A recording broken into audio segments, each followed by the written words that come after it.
International Journal of Health Policy and Management. Quality and speed are our culture and the keys to our success. Welcome to the audio summary section of the International Journal of Health Policy and Management. The low and middle income countries such as Nepal still face challenges concerning the access to and use of maternal health services. Social accountability has been increasingly highlighted as one of the mechanisms in this context that can improve the quality, access to, and use of maternal health services.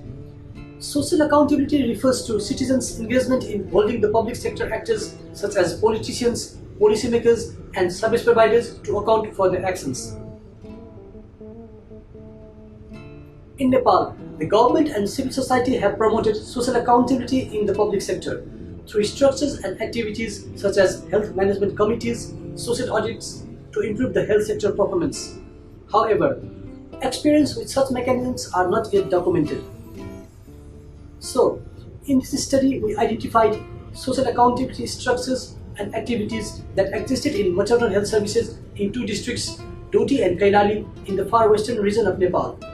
And we explored the functions, implementation, and gaps or challenges of those structures and activities. For this, we conducted in-depth interviews with purposefully selected policy advisors, healthcare officials, healthcare providers, and NGO staff. We also conducted focus group discussions with women. We used Tjard's information, dialogue, and negotiation framework for accountability to analyze and discuss our findings.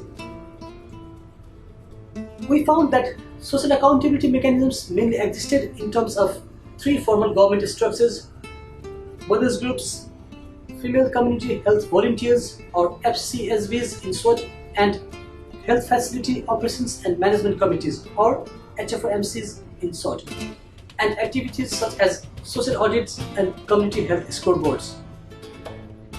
We found that women discussed their issues and concerns regarding maternal health services in their mothers groups, where the FCSVs were also present. The FCSVs also provided women with the information about maternal health care, health services, and entitlements. Women also shared their issues and concerns with the Health Facility Operation Management Committee members. These FCSVs and Management Committee members then communicated women's issues and concerns to the health sector. Women also participated in social audits conducted by the government and community health scoreboards conducted by NGOs, where they collectively shared their issues and concerns directly with the health sector. Such issues and concerns were often discussed and justified by the participating healthcare providers during these activities.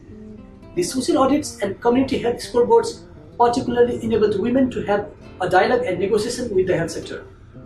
The role of an external facilitator was very crucial in mediating the power relations between the women and the health sector during such dialogue and negotiation.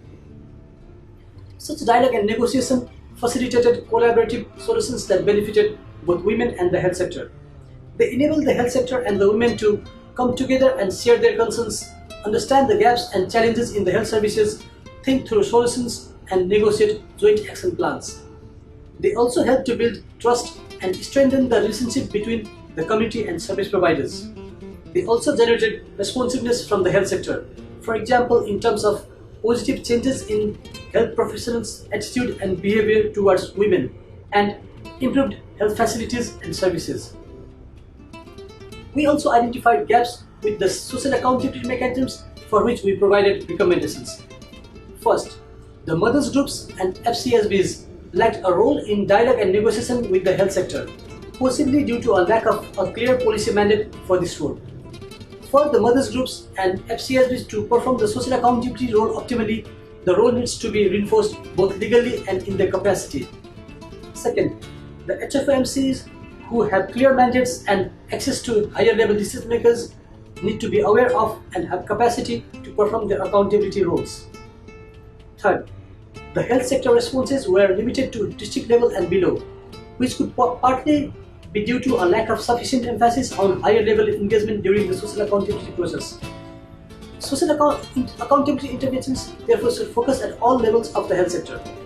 Fourth, even though social audits and community health scoreboards were effective, they were implemented in limited health facilities, and only a few women participated in such activities. Such activities therefore need to be implemented in all areas with wider participation of women, especially from the disadvantaged groups. Thank you for your time and attention. Namaste.